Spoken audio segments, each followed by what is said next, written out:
She did not scream. She did not cry. She did not throw anything across the room or demand an explanation or fall apart in the hallway outside the maternity ward. She had just given birth 19 hours earlier. The IV line was still taped to the back of her hand. Her newborn son was 4 hours old, breathing warm and steady in the room behind her. And the man she had married was standing around the corner, on the phone, saying this. "You are my real family. This is just complicated paperwork right now." Paperwork. He called his newborn son paperwork. Claire Hartwell stood in that hallway and felt the floor tilt beneath her. No money, no job, no access to a single account. A husband who had spent months quietly building a life with someone else while she carried his child. And a mother-in-law who knew, who had always known, who had hugged Claire at the wedding and called her exactly what this family needed. She had 1 hour-old baby and one decision to make: fall apart, fall, or begin. She opened her notes application, and what she did next over the following months was so precise, so patient, so completely unexpected, that the man who called her paperwork never saw it coming until it was already done. This is the story of how Claire Hartwell walked out of a hospital, out of a marriage, and out of a life built on someone else's terms, and how she built something so much better on her own. Lesson statement. What this story reminds us is simple, but not easy. The most powerful thing you will ever do is refuse to disappear when someone needs you to. Meaning and value. This is not just a story about betrayal. It is a story about what happens after the discovery, after the isolation, after the moment you realize the person you trusted most has been quietly erasing you. It is a story about documentation over desperation, patience over panic, precision over performance. Claire did not win because she fought louder. She won because she paid closer attention. And that is a skill every one of us carries, whether we know it yet or not. If something in this story landed for you, if you recognized a moment, a feeling, a situation you have lived through, or watched someone you love survive, take 1 second and hit like. Leave a comment. Tell us what part stayed with you. And if you know someone who is quietly holding something together right now, someone who is in the middle of their own hallway moment, share this with them. Not with a message. Just send it. Sometimes the right story at the right time is the only thing that reminds a person they are not alone. Subscribe if you want more. We will be here every week with stories that do not just entertain, stories that stay. The hallway outside the maternity ward smelled like antiseptic and burnt coffee. Claire Hartwell stood barefoot on the cold linoleum, an IV line still taped to the back of her left hand, a hospital gown tied loosely at her back. She was 32 years old. She had been in labor for 19 hours. She had not slept. She had not eaten since the day before. Her son had been born 4 hours ago, 7 pounds, 3 ounces, perfectly healthy. Already named, she was not supposed to be standing in this hallway. She was supposed to be resting.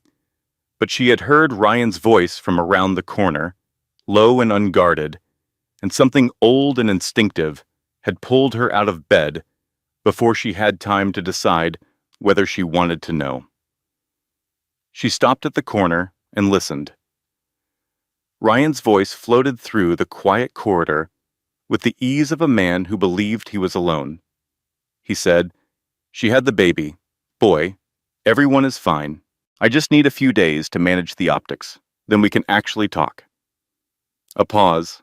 A woman's voice answered, soft, familiar in the way a voice gets when it has been listened to many times. "Does this change anything for us?" Ryan exhaled. "No, you are my real family, Ness. This is just complicated paperwork right now. That is all it is." Claire did not move. She stood in the hallway with an IV in her hand and a hospital gown on her back, and the sound of her newborn son's first cry still living somewhere in her chest. And she heard the man she had married for 4 years describe their son to his mistress as complicated paperwork. She waited. She waited for him to laugh it off. to correct himself, to say something that would give her a different explanation. He did not. He said something quieter that she could not hear, and then she heard him end the call. Claire walked back to her room. She picked up her son from the bassinet and held him against her chest. He was warm and small and breathing with the total confidence of someone who had no idea what the world outside was doing.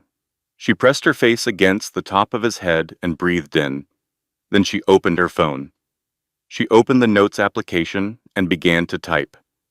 Not her feelings, not a message to Ryan. A record, the time, the words she had heard, written out exactly as she remembered them. The date, the location. Her best friend Joanna had once told her that her memory was the most intimidating thing about her. Claire had laughed at that. She was not laughing now, but she understood, for the first time, how useful it was going to be. Ryan came back into the room 4 minutes later. He looked tired in the handsome, managed way he always looked tired, like exhaustion was something he had styled intentionally. He sat in the chair beside her bed and looked at Noah and said, "He is perfect." Claire looked at her husband. "He is," she said. Ryan reached over and squeezed her hand once. Then he checked his phone. Claire watched him and thought about the word he had used. Paperwork. She thought about the last 4 years. Quitting her job because Ryan said it would be good for them. Moving to the Upper East Side for his career. Sitting alone through evenings that stretched into nights while he worked late. Believing that love meant patience. That sacrifice was the same as partnership. She thought about all of it. And then she made a decision so quiet that no one in that room could have detected it. She would not confront him. Not here, not yet. She would do something far more deliberate. She would remember everything, because the most dangerous moment in any story is not when the woman screams or begs or breaks down. It is the moment when she goes completely still and starts to count. That was the moment Claire Hartwell began. To understand what Claire did next, you have to understand who she was before Ryan. 4 years earlier, Claire Bennett had been the kind of woman who made senior analysts nervous. Not because she was aggressive, because she was always right. She worked at Briggs & Moore Financial on the 31st floor of a midtown building, kept color-coded notebooks, and could spot a pattern in a data set the way other people spot a familiar face. Instantly, without effort. Her mentor, Marcus Briggs, used to say she had a mind like a steel trap. She had no idea how useful that would become. She met Ryan Hartwell at a company mixer on a Thursday evening in October. He was tall, confident, and genuinely funny in the way only certain dangerous people manage to be. He laughed easily. He asked her questions and actually listened to the answers. 3 days later, he remembered she had mentioned a restaurant she wanted to try and made a reservation. Her best friend Joanna Fletcher attended the same mixer and delivered her assessment with characteristic efficiency. Joanna grabbed Claire by the elbow near the bar and said, "He is a literal 10. Do not be rational right now. Put the spreadsheet brain away for one evening." "Just one," Claire said. "I am always rational." Joanna said, "I know. It is your most annoying quality. Smile at the man." Claire smiled at the man. 18 months later, they were married in a small ceremony in Connecticut. Joanna was maid of honor. Marcus gave a toast that made 3 people cry. Ryan's mother, Dorothy, wore pale blue and hugged Claire at the reception and said into her hair, "You are exactly what this family needed. I mean that." Claire believed her. That was the first mistake. The second came 6 months into the marriage. Ryan sat across from her at the kitchen table with his hands folded and his voice gentle, and said, "I have been thinking. You do not have to keep running yourself into the ground at the firm. I make more than enough for both of us. I want you focused on us, on building something together." Claire said, "You want me to quit?" Ryan said, "I want you to have a life. There is a difference." She talked to Joanna, who said, "Make sure it is your choice and not his preference, dressed up in concern." Claire thought Joanna was being cynical. She gave her notice on a Monday. Marcus walked her to the elevator and said, "The door here is always open.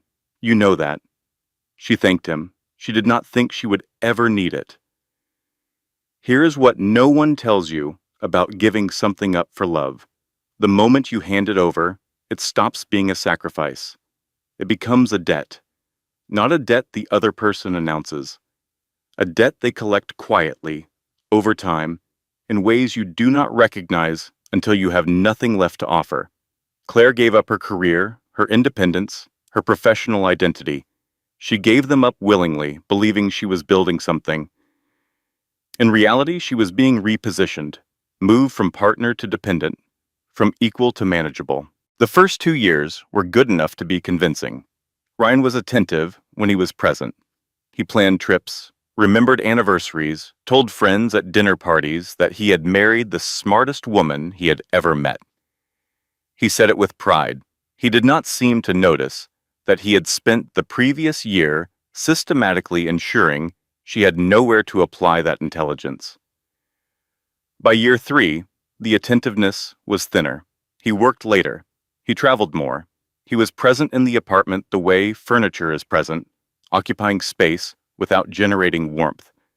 Claire told herself it was ambition. Manhattan had sharpened him. She did not want to be the wife who complained while her husband was building something, so she swallowed the unease.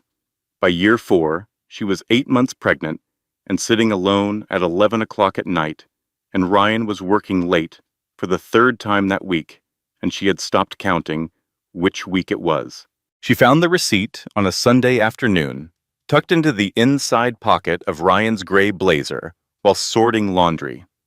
An upscale restaurant in Midtown, 2 entrees, 2 glasses of wine. A Thursday 3 weeks earlier, the Thursday Ryan had texted her a photo of a hotel room in Boston. She set the receipt on the washing machine. She stood very still.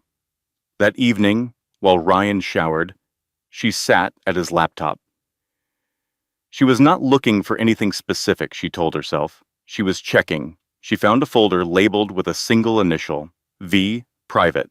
Inside were 14 months of emails, hotel bookings, a lease agreement on the west side with Ryan's signature on the co-signer line, and at the bottom of the folder, a scanned legal document, a private investment account, updated beneficiary designation, a name she now recognized, changed 3 months ago, while Claire was 6 months pregnant. Claire photographed everything, slowly, methodically.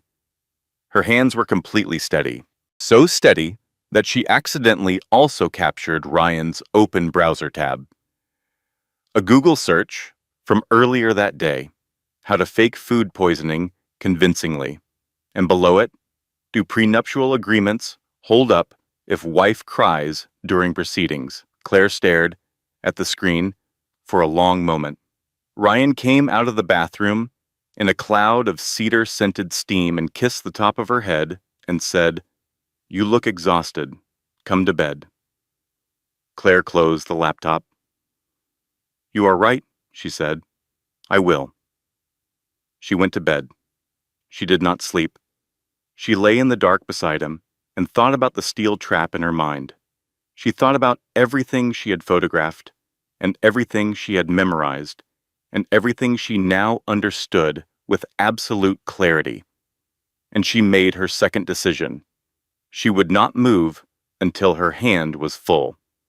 2 weeks after she found the folder, Claire went into labor. Early. The OB said stress-induced, gently, without accusation. Claire thought that was generous of her. Ryan was present for the first 4 hours. He held her hand through contractions and brought her ice chips and stood beside the bed looking like a man performing fatherhood for an audience he was not sure was watching. He left twice to take calls in the hallway, his back to the window in the door, his voice too low to carry. At 11:47 at night, their son was born, 7 pounds, 3 ounces, a full head of dark hair, a cry that filled the room with something urgent and alive. The nurses laid him on Claire's chest, and she felt the world rearrange itself around the weight of him. They named him Noah. Ryan held him for 4 minutes, Claire counted. Then Ryan said he needed to make a quick call and stepped into the hallway. The door did not close all the way. Claire heard him say, "She had the baby. Boy, everyone is fine." And then the words that followed. The real family. The complicated paperwork. All of it. She held Noah against her chest and let the words arrive. She did not scream. She did not cry. She did not do any of the things the moment seemed to require. She breathed in the smell of her son and let the words settle into her body like cold water, and then she did the only thing she could think of. She opened her notes application and wrote down exactly what she had heard, word for word, with the time and the date. Ryan came back into the room 4 minutes later and sat in the chair and looked at Noah and said he was perfect. "He is," Claire said. By morning she had a record and a resolve and the beginning of a plan she had not yet fully formed. What she had was enough. You do not need to know every step when you know the direction. The days after the birth moved the way hospital days always move, in the blur of routines that someone else controls. Nurses came and went. The pediatrician cleared Noah on day 2. Ryan brought flowers on day 3. On day 6, he was back to late nights. Claire noted the time each evening. She noted the excuses. She noted the texture of his attention when he was home, which was thinner each week, the way fabric thins when it is worn too long without care. Joanna came on a Wednesday with coffee and a casserole and took 4 minutes to reach a verdict. She watched Ryan leave for a dinner meeting at 6 in the evening and then turned to Claire and said, "He held that baby for 4 minutes. I timed it on my phone. My neighbor's golden retriever holds things longer than that." Claire said, "He is adjusting." Joanna said, "To what exactly?" Claire said, "Fatherhood is a transition for some men." Joanna was quiet for a moment. Then she said, "Okay, do you want me to heat up the casserole or keep workshopping that sentence?" Claire let herself smile, just slightly. "Heat up the casserole," she said. That same week, Claire tried to use the joint credit card at a pharmacy. She was buying diapers, saline drops, and nursing pads. The card was declined. She tried again. Declined. 3 people stood in line behind her. The cashier looked at her with the careful pity of someone who has seen the situation before and knows better than to comment on it. Claire smiled and said, "There must be a technical issue," and paid with the last $60 of cash in her wallet and walked to her car. She sat in the driver's seat for 4 minutes. Then she picked up her phone and called Marcus Briggs. Not to tell him anything, not yet, just to confirm that the door was still open, just to hear a voice that had never once made her feel like something to be managed. Marcus answered on the second ring and said, "Claire Bennett. It has been too long." She said, "I just had a baby, a boy. His name is Noah." Marcus said, "Good strong name. Are you happy?" There was a pause. Claire said, "I am working on it." Marcus said, quietly, "The door here is always open. You know that." "I know," she said. "Thank you, Marcus." She drove home, fed Noah, made dinner, watched Ryan eat while looking at his phone. She said nothing about the credit card. She said nothing about the call. She noted both in her record with the date and the time and the exact words Ryan had used the previous evening when she had asked about the accounts, and he had said, "I reorganize things. You do not need to worry about money right now." The record was growing. She was patient. She had always been patient. What was different now was that the patience had a direction. 6 weeks after Noah was born, Ryan insisted Claire attend his firm's charity gala. He framed it as concern. "It will be good for you, adult conversation. You have been cooped up for weeks." He hired a sitter without asking which evening Claire preferred and presented the arrangement as settled. Claire noted this. Joanna came over to help her get ready, arriving with a navy dress and a curling iron and opinions about everything, which was the same as any other visit. She worked on Claire's hair and said, "You look like a woman who knows exactly where everything is buried." Claire said, "That is the goal." Joanna put down the curling iron. "Are you sure you want to go?" "I want to see his world with my own eyes," Claire said.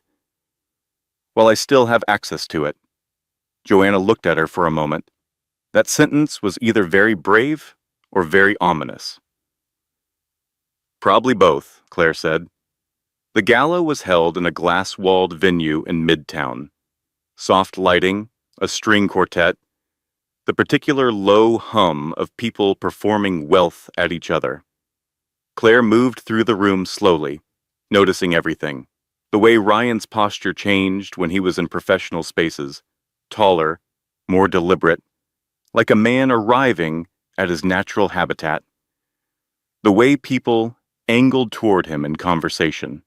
The way he accepted their attention as though it were simply his due. She spotted Vanessa Caldwell within 7 minutes. Vanessa was smaller than Claire had imagined. Younger. She stood near the bar with the relaxed ease of someone who has never once felt out of place in a room like this. Her hand rested on Ryan's arm the way a habit rests, not possessive, familiar. Vanessa turned and saw Claire. Her smile arrived without hesitation. "You must be Claire," she said. "Ryan has told me so much about you." Claire returned the smile with equal precision. "Has he?" "That is kind. He mentions you too, more than he probably realizes." A pause. 3 full seconds that contained an entire conversation. Ryan stepped forward with a smooth redirect. "Vanessa works with several of our partner firms. Brilliant analyst." He said it like a fact he was establishing, not sharing. Claire said, "I am sure." She held Vanessa's gaze 1 beat longer than necessary, then she turned away, and that was when she saw Dorothy, Ryan's mother, standing near the terrace doors, 20 feet away. She was greeting someone's arrival with the particular warmth of a woman welcoming family, a familiar embrace, a whispered exchange that produced a shared laugh. The easy physical language of people who have known each other long enough for formality to be unnecessary. The person she was greeting was Vanessa. Claire stood very still. Dorothy Hartwell had hugged Claire at her wedding and said, "You are exactly what this family needed." She had called twice a week during the pregnancy. She had brought a casserole the week after Noah was born and held him and cried and said she could not believe how lucky Ryan was. She had known. She had known for what appeared to be a significant length of time. And she had approved, or enabled, or participated. Claire could not yet determine which, but she understood that the woman she might have run to, the woman she had trusted as a second mother, had been part of the architecture of the lie. She understood something else too. She was completely alone, which meant she had nothing left to lose, and people with nothing left to lose are the most difficult people to manage. Claire stood in the middle of the gala and let this knowledge settle into her body. She felt no anger. Anger was expensive, and she needed to conserve everything. What she felt was clarity, cold and comprehensive and entirely useful. She found Ryan near the bar 20 minutes later and stood beside him for the rest of the evening with perfect composure and said appropriate things to appropriate people and smiled exactly as much as the situation required. In the car on the way home, Ryan said the gala had gone well. Claire said, "Yes, it did." She looked out the window at the city and thought about Marcus Briggs and the door he had said was always open. She was going to need it. Claire met Marcus Briggs at a diner on 48th Street on a Tuesday morning. The place smelled like bacon and burnt coffee and felt blessedly ordinary. Noah slept in his stroller beside the booth. Claire arrived first and ordered coffee and waited. Marcus had not changed much. A little more gray at the temples, the same direct eyes, the same quality of attention that had made her feel seen on her very first day at the firm.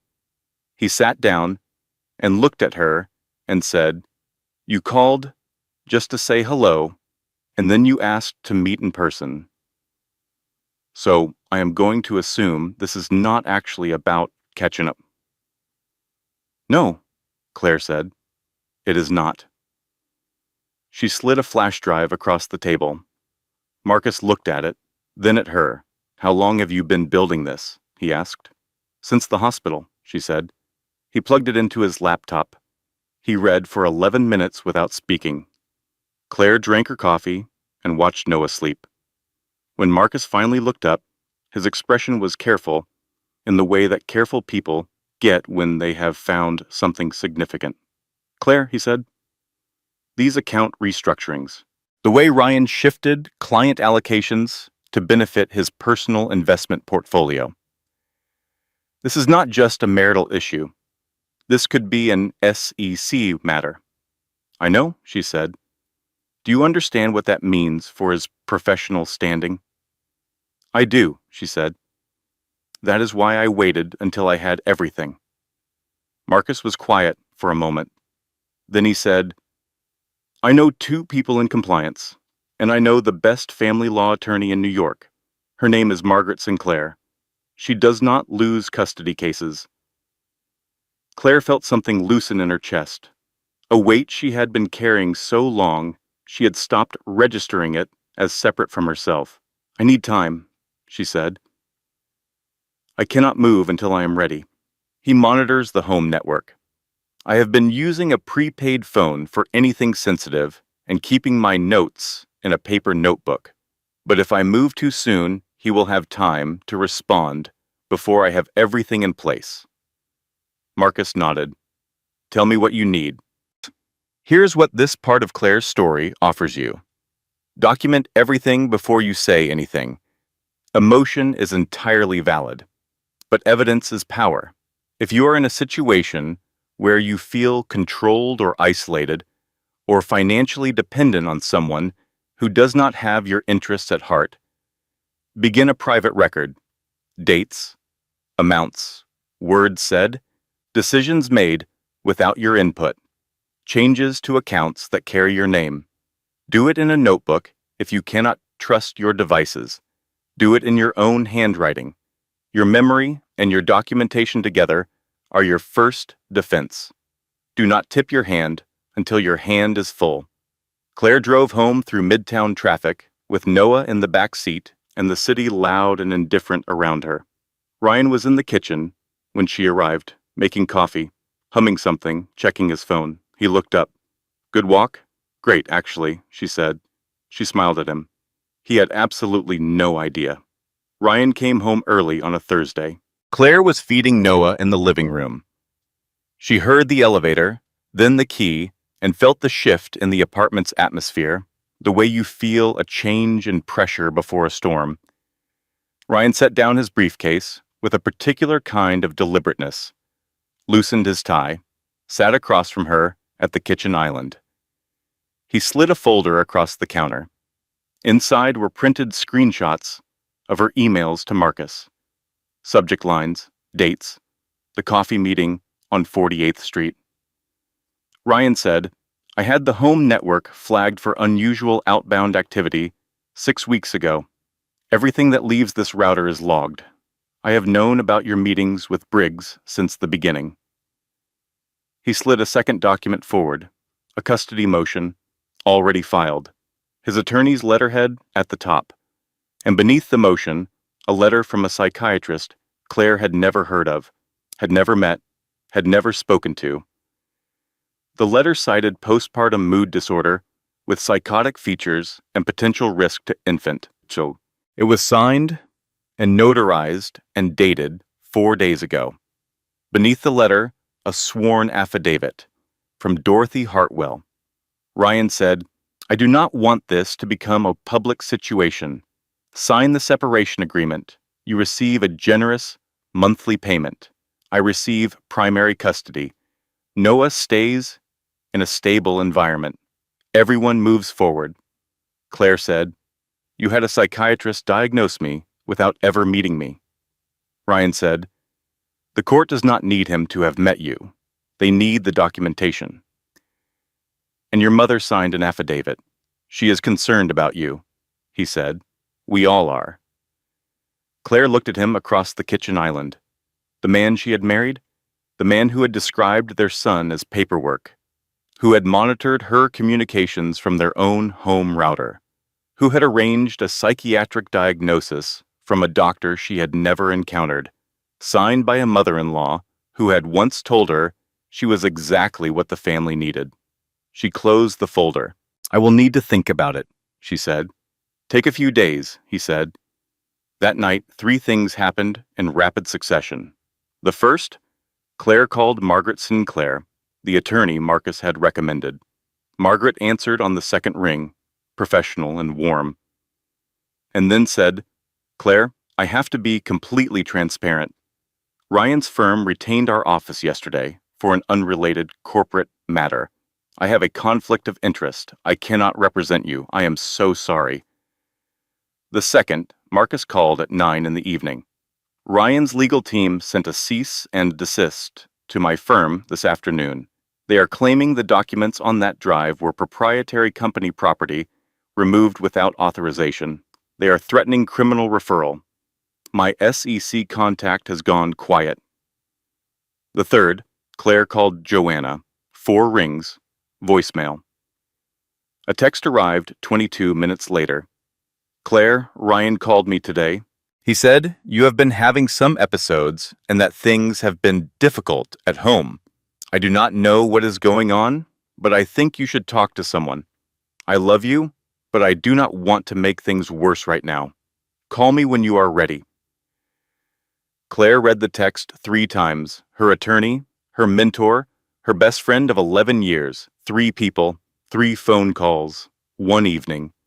She sat on the nursery floor with her back against the wall, and Noah asleep in his crib, above her, and the city humming 40 stories below, and she let herself feel the full weight of it.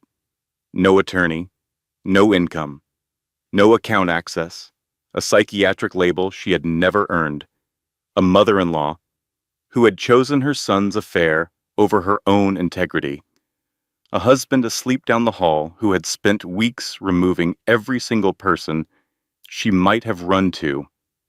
This was the bottom, the real one, the place where most people stop. Claire picked up her paper notebook, not the notes application. The actual paper notebook she had used years ago at Briggs and Moore when she needed to think clearly, when the data was complex and the pressure was high, and she needed her mind to organize without interference. She opened it and began writing. Not feelings. A timeline. Every date. Every amount.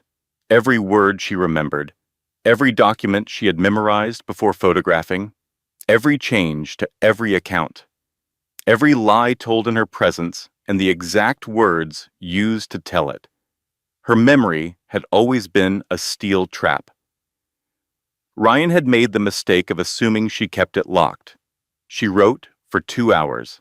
Noah slept above her, breathing steady and trusting, completely unaware. that the world he had been born into was in the process of being rebuilt around the truth. When she finished, she closed the notebook. Then she made a decision Ryan had not anticipated. She was not going to defend herself emotionally. She was going to dismantle him, fact by fact. Ryan woke on a Friday morning to an empty apartment. Not alarming empty, the kind that takes a moment to register. No baby sounds, no coffee made, no Claire moving through the kitchen.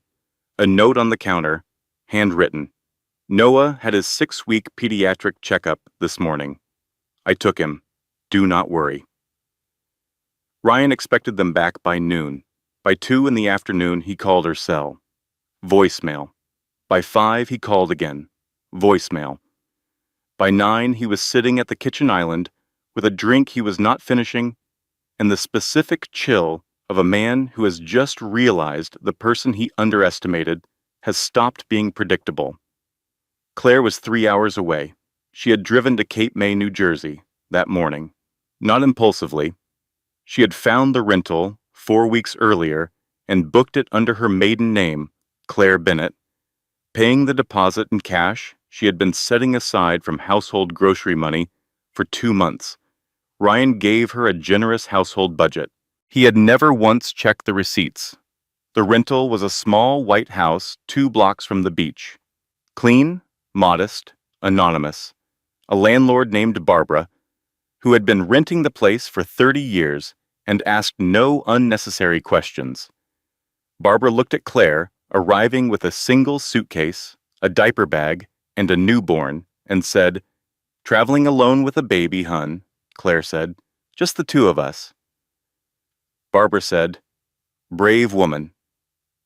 Claire said, "Working on it." Barbara handed over the key.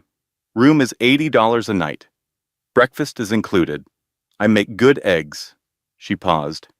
"Men, if you brought one, cost extra, an aggravation if nothing else." Claire almost smiled. "No men." "Good," Barbara said. "Sleep better that way." Claire carried Noah inside, set up the portable crib by the window, stood in the quiet room, and listened to the ocean.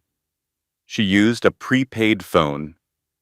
A cash-purchased laptop never synced to any account Ryan knew.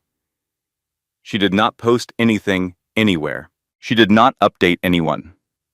She was not hiding. She was resetting. Here is what this moment offers. If you are ever in a position where someone else controls your finances, begin building something of your own before anything comes to a head, not out of deception, out of self-preservation. A small fund in your name. Cash set aside. Resources that belong only to you. It does not have to be large. It has to exist. Your independence begins the moment you have something that cannot be taken because it was never known about. Preparation is the one thing no one can confiscate once you have it. Claire walked along the shore each morning with Noah in his carrier. She breathed. She slept more than 2 consecutive hours for the first time since the hospital. She opened her paper notebook and organized everything she had written into a clear, dated, sequential account. She also made one phone call. Not to Ryan, not to Joanna, to a family law attorney in Philadelphia whose name she had found through a professional database using the prepaid phone. A woman named Margaret Sinclair, who was not currently retained by Ryan's firm and had no conflict of interest. Margaret answered on the second ring and listened for 40 minutes without interrupting. When Claire finished, Margaret was quiet for a moment. Then she said, "How soon can you meet?" Ryan, meanwhile, filed an emergency custody motion claiming Claire had left without agreed arrangement. He appeared before Judge Patricia Owens on the following Wednesday, flanked by his attorney Derek Walsh and a junior associate. Judge Owens read the filing for 90 seconds. She looked up. "Counselor, has the mother maintained the child's medical care since leaving the marital home?" Derek started to explain the relevant issue. Judge Owens held up one hand. Yes or no? A pause. Yes. Is the child in safe housing? Another pause. We believe so. Do you have evidence the child is unsafe? Not at this time. Judge Owens set down the file. Motion denied. Schedule a full hearing. Derek called Ryan from the courthouse steps. She denied the emergency motion. Ryan said, "How?" "I had the psychiatric letter." Derek said, "The judge called it, and I am quoting directly, aggressively unconvincing." A silence. Ryan said, "She used those words." Derek said, out loud, in a room. Ryan stared at the Manhattan skyline through his office window and felt, for the first time, something he did not recognize. The ground was shifting, and he had no idea how far it had moved while he was not paying attention. The first full custody hearing was scheduled for a Thursday morning, 6 weeks after Claire left the apartment. Margaret Sinclair had prepared for 3 weeks with the focused efficiency of someone who has done this many times and understood that this particular case had sharper edges than most. She had reviewed Claire's handwritten timeline and called it the most organized client documentation she had encountered in 14 years of practice. She said it without sentimentality, as a professional assessment. Claire arrived at the courthouse alone, navy coat, no jewelry, Noah asleep in his carrier, against her chest. She looked neither defiant nor diminished. She looked like someone who had already solved the problem and was here for the formality of making it official. Ryan arrived with Derek Walsh and the junior associate, a row of pressed suits presenting professional authority the way it was designed to be presented. He looked at Claire across the lobby. She met his eyes briefly. Then she looked away, not with anger, with the comfortable indifference of someone who has already moved on to the next calculation. Margaret presented first. She did not begin with emotion. She began with records. Claire's employment history, the analytical work she had contributed to Ryan's early career, reports that bore his name and contained her structure and her research, financial timelines showing that Claire's account access had been removed while she was postpartum, a sworn statement from Noah's pediatrician in Cape May confirming that Noah had been seen at every scheduled appointment, was thriving, and was in consistent and attentive maternal care. Then Margaret called the psychiatrist who had written the letter. She asked him what he had based his evaluation on. He said a detailed written account provided by Ryan describing his wife's behavior. Margaret asked if he had examined Claire in person. No. If he had spoken with her by phone. No. If he had spoken with her physician, her obstetrician, or any medical professional who had actually treated her. No. Margaret said, "So your clinical assessment of a woman you have never encountered, based solely on a description provided by the opposing party in a custody dispute, is the document Mr. Hartwell presented to this court as medical evidence." The psychiatrist said that was technically accurate. Judge Owens made 3 notes in quick succession. She removed the psychiatric filing from consideration before the lunch recess and did not explain further. She did not need to. Ryan's face across the room went very still.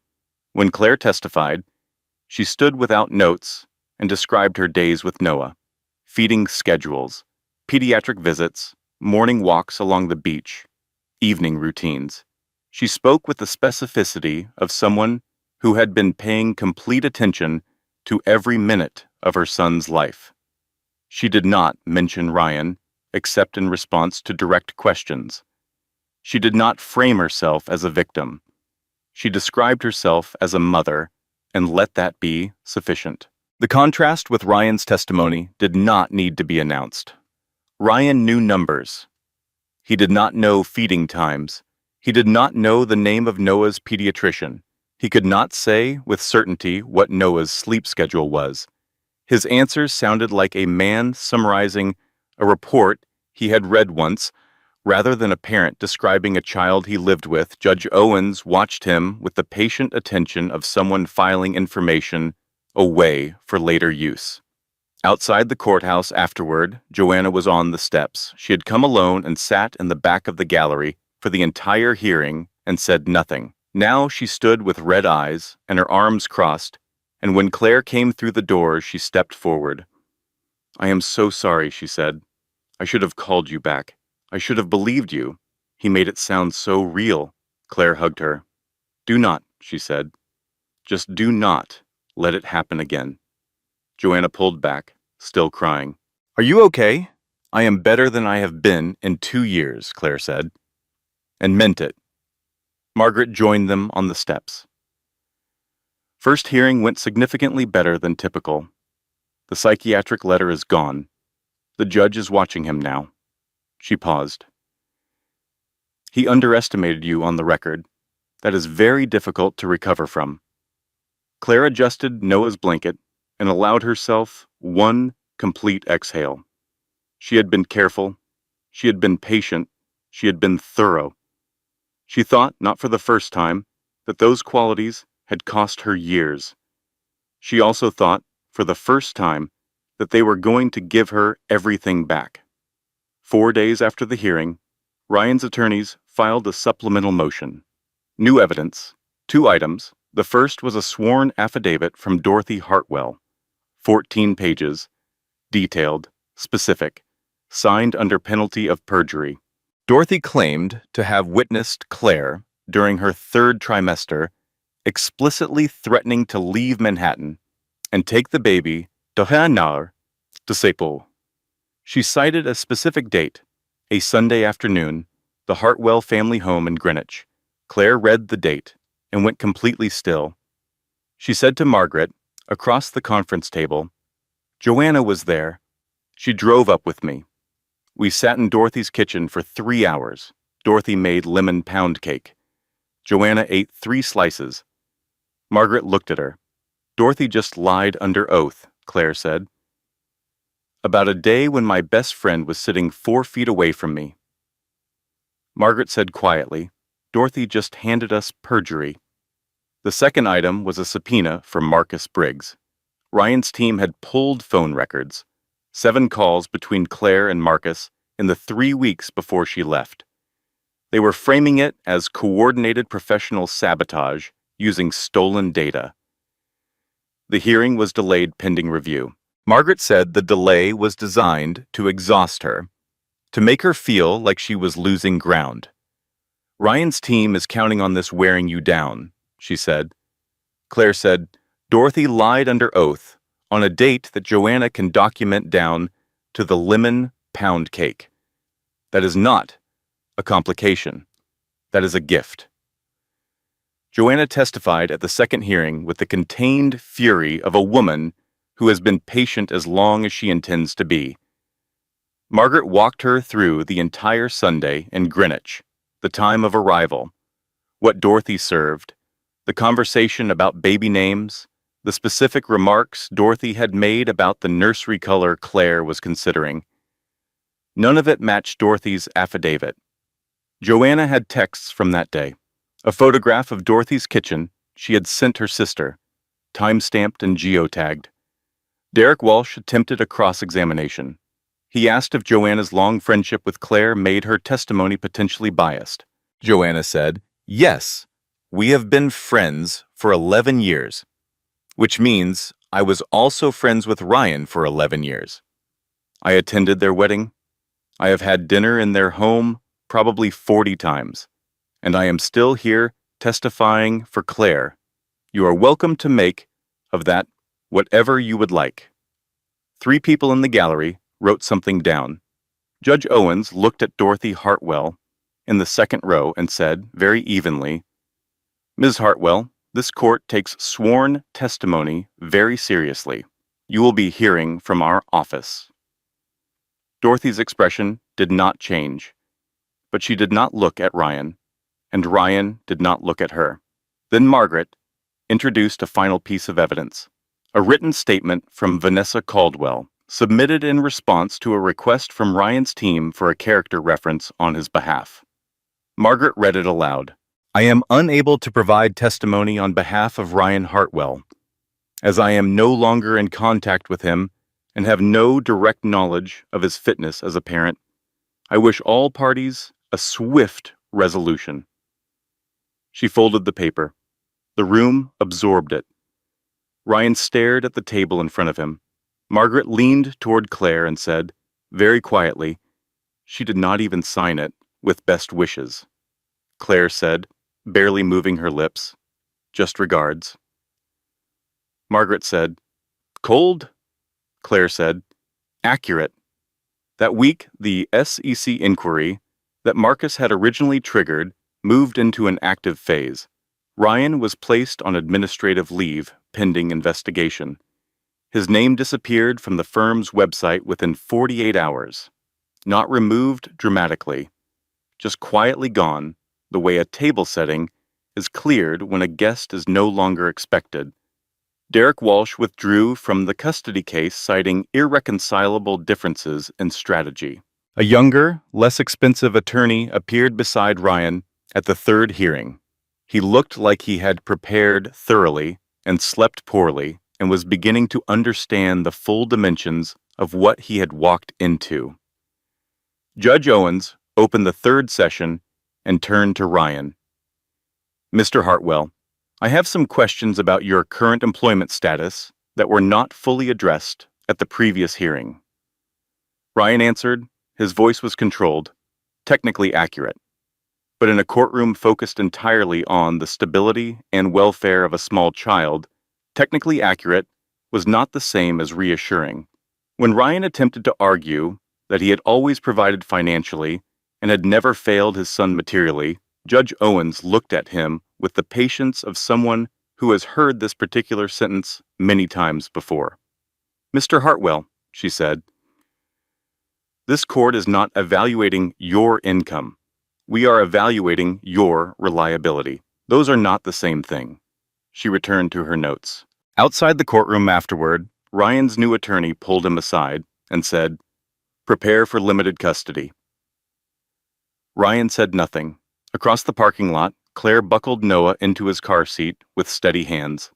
The ground beneath her feet was not moving anymore. The permanent custody ruling arrived on a Thursday morning.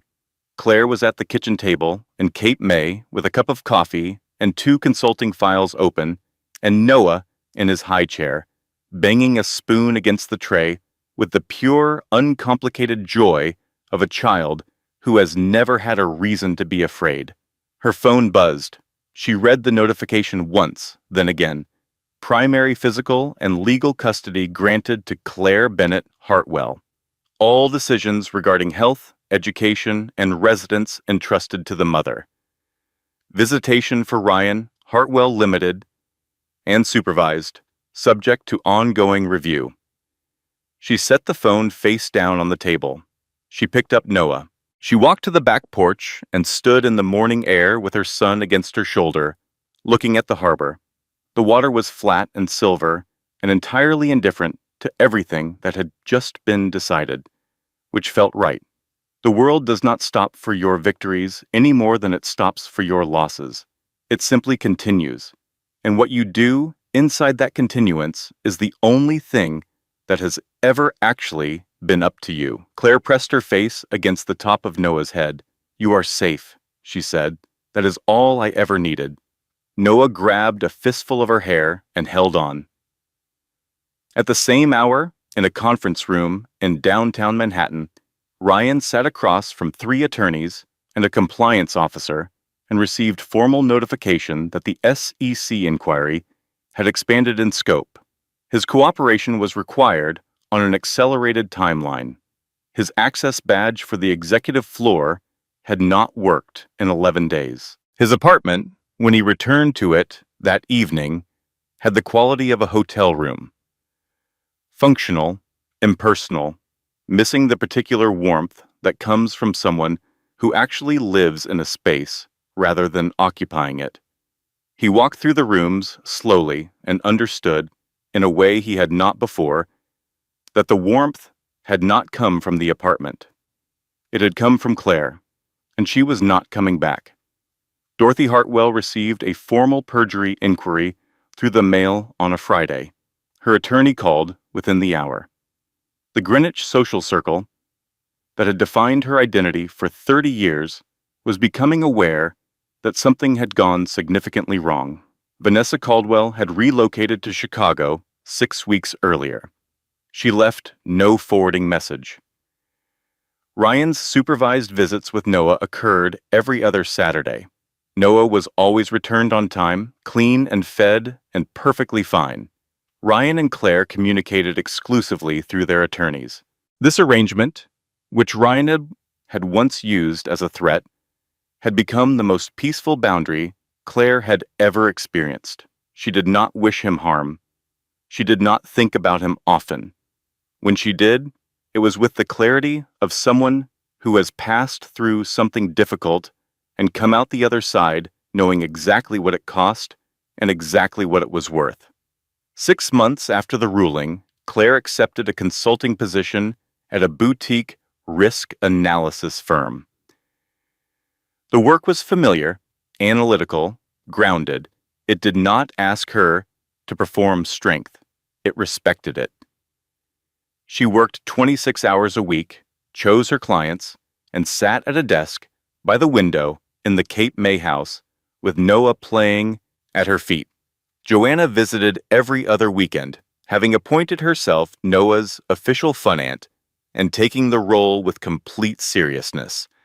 She arrived with impractical quantities of snacks and opinions about everything, which was the same as always. One Saturday afternoon, she was watching Noah stack wooden blocks with the concentration of a small engineer, and she said, without looking up, "He has Ryan's jawline."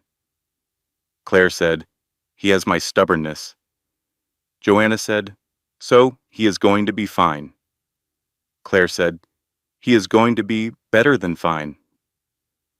Joanna was quiet for a moment. Then she said, "Are you?" Claire considered the question honestly. "Yes," she said. "Actually, yes, not performing it. Actually." Joanna stole one of Noah's crackers. "Good," she said. "Also, there is a man named Thomas who brings you coffee on the porch, and you have not mentioned him once, which means you actually like him." Claire said, "He is a neighbor." Joanna said, "He is a neighbor who knows how you take your coffee." "It is a small town, Claire." Claire looked at her for a moment. "He is kind. He does not ask questions I have not offered answers to. He lets Noah exist in a room without treating him like a complication." "That matters to me now," Joanna said. "It should have always mattered." "I know," Claire said. "I know that now." Thomas Reeves was a lighthouse restoration architect who had moved to Cape May 2 years earlier from Philadelphia. He was quiet in the way of people who have learned that listening is more useful than talking.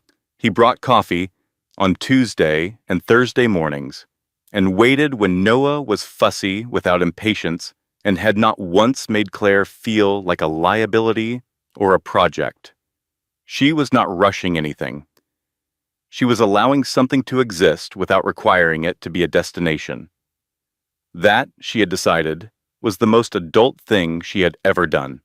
One evening in November, after Noah was asleep and the house was quiet, Claire sat at the kitchen table with her tea and her laptop and paused before opening her files. She thought about the woman who had stood in a hospital hallway 18 months ago with an IV line in her hand and a phone showing a text message and a 4-hour-old baby crying from the room behind her. She felt no anger toward that woman. She felt something closer to gratitude. That woman had not fallen apart when she had every reason to. She had opened her notes application, and everything that followed had come from that one quiet decision: to begin, to document, to remember, to be more patient than the person who was trying to erase her. Here's what this story leaves you with. You cannot control what someone chooses to do with your love, You cannot control whether they see your value or use your trust against you, or decide one day that you have become inconvenient. Those choices belong to them. They always did. What belongs to you is what you do next. Claire did not win by destroying anyone. She did not win by screaming or begging or making herself smaller to survive. She won by refusing to disappear when someone needed her to. She won by being more thorough, more patient, more precise than the person who had decided she was finished. And the life she built after, quieter and smaller, and entirely on her own terms, turned out to be the one she was always supposed to have. She walked away with her son. She walked toward something that was finally, completely hers, and for the first time in 4 years, the ground beneath her feet was not moving. She was home. Editorial disclaimer. This is a work of fiction created for emotional storytelling and personal reflection. All characters, names, events, and legal scenarios depicted are entirely fictional. Any resemblance to real persons living or deceased, or to actual events, is purely coincidental. This content is not intended as legal, psychological, or financial advice. Custody decisions and legal outcomes vary significantly based on individual circumstances and applicable law. This story is designed to inspire reflection, empathy, and meaningful conversation. Thank you for engaging with it as the creative work it is.